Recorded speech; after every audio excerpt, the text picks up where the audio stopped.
So magnetic moments of D block elements, it is divided into two parts, two types. One is diamagnetic, another is paramagnetic. The basic simple definition of diamagnetic and paramagnetic depend on the electronic configuration. If in the electronic configuration of any ion or element, unpaired electrons are absent, it is called diamagnetic. All electrons are paired.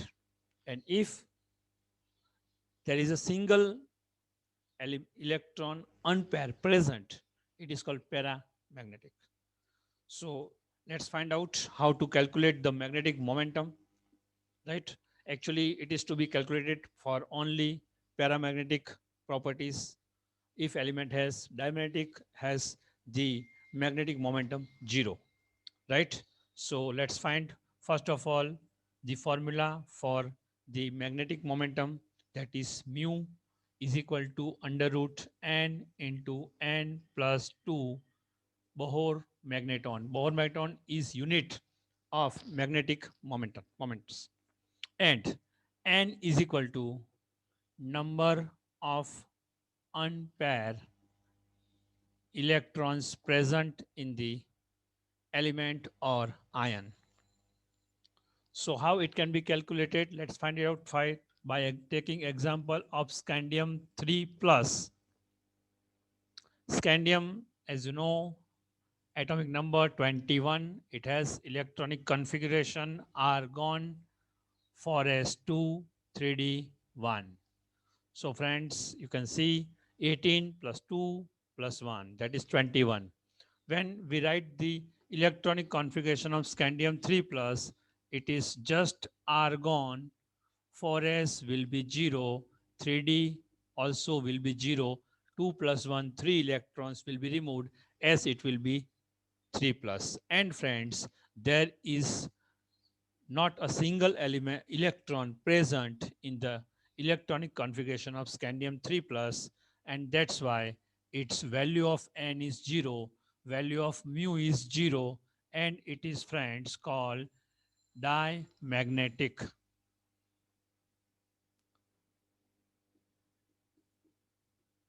If we consider the second example of titanium 2 plus, for example, titanium 2 plus is possible, titanium 3 plus is possible, 4 plus is also possible. We are considering one example, titanium 2 plus. So titanium's atomic number is 22, electronic configuration is argon 4s2 3d2.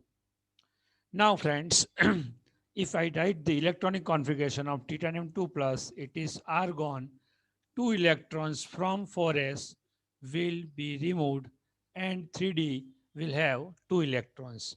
Now, how these 2 electrons are accommodated in d orbital, that is important.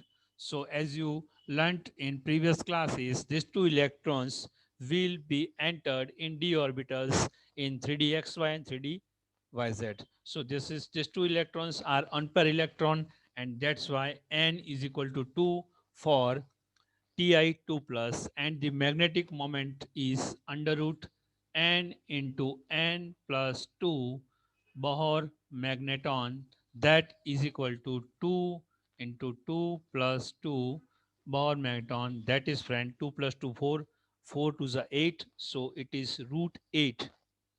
Or you can write 2 root 2, and 2 root 2 is 2 into 1.41, as the value of root 2 is 1.41 or 42, and the answer is 2.82 or 2.84 Bohr magneton. So this is the magnetic moment of the Ti2 plus. Third example is of, friends, vanadium. Vanadium 2 plus. Vanadium's atomic number is 23. It's argon 4s2 3d3.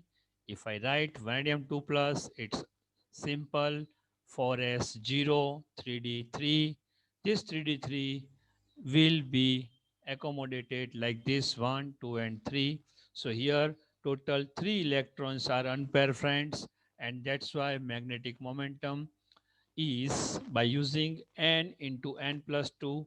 So 3 into 3 plus 2. So 3 plus 2, 5. 5 3 is 15. Root 15, as you know, root 16 is 4 and root 15 is 3.87 or 89 Bohr magnetons. So this is the value for vanadium 2 plus. If we think, friends, about the highest number, then it is chromium and manganese. Let's consider both of them one by one. Chromium 2 plus, right? So chromium is number 24. As you know, the electronic configuration is of chromium is somewhat different from its original. This is half filled orbital d5.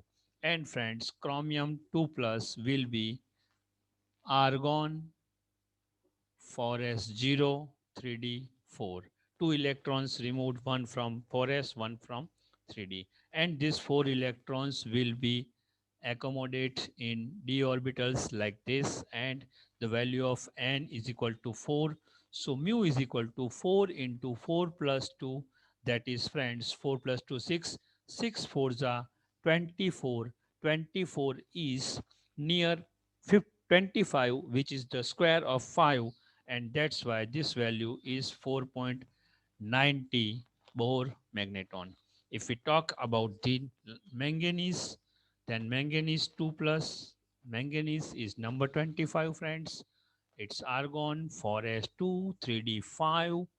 For manganese 2 plus, friends, two electrons from the 4s orbital will be removed and 3d5. So you can see all 5 electrons in 3d orbital now present here unpaired. So unpaired electrons are present, and that's why it is paramagnetic. So this is the highest paramagnetic property here. Mu is equal to root 5 into 5 plus 2. That is 5 plus 2 7. 5 is a 35. It's 5.9 Bohr magneton, because root 6 36 is 6. So root 35 is somewhat less than that of the 6. So it is 5.9. Now, friends, this is the highest peak we obtain. Now onwards, as we go down the number, we will find that these d orbitals will fill, and we get the answer in the same manner but in the opposite way. Let's check it out for cobalt numbers. Cobalt 2 plus, cobalt's atomic number. Manganese is 25, iron is 26, and cobalt is 27, friends. So argon 4s2 3d7, right? But cobalt 2 plus is, friends, argon, it's 4s0 and 3d7. These 7 electrons in cobalt are accommodated like this. So it's very important. These 7 electrons, first, second, third, fourth, fifth, sixth, and seventh. So you can see 2 electrons are here paired. So total 3 unpaired electrons are present, and 3 unpaired electron is just like, you can see, vanadium. So we will obtain the value of mu is just like vanadium, and 3 is equal to, this is 3.87 Bohr magneton. As we go down, these values will become decreased. And friends, last example we consider here of zinc. Zinc's atomic number is 30. Zn2 plus is argon 4s0 and 3d10. Two electrons are removed from 4s, and friends, d10 is what? 1 2 3 4. 1 2 3 4 5 6th 7th 8th 9th and 10th. So all the electrons in d orbital are paired, and that's why here value of n is 0, and that's why it is, friends, called diamagnetic. So this is all about the magnetic property, magnetic momentum of Sc3 plus and Zn2 plus are, friends, diamagnetic. Values are 0. For all other elements, we can get values by calculating their unpaired electrons as given here. Unpaired electrons may be 1, 2, 3, 4, 5 maximum. Sixth is not possible, friends, because when sixth electron enters, it will be paired and four electrons will be there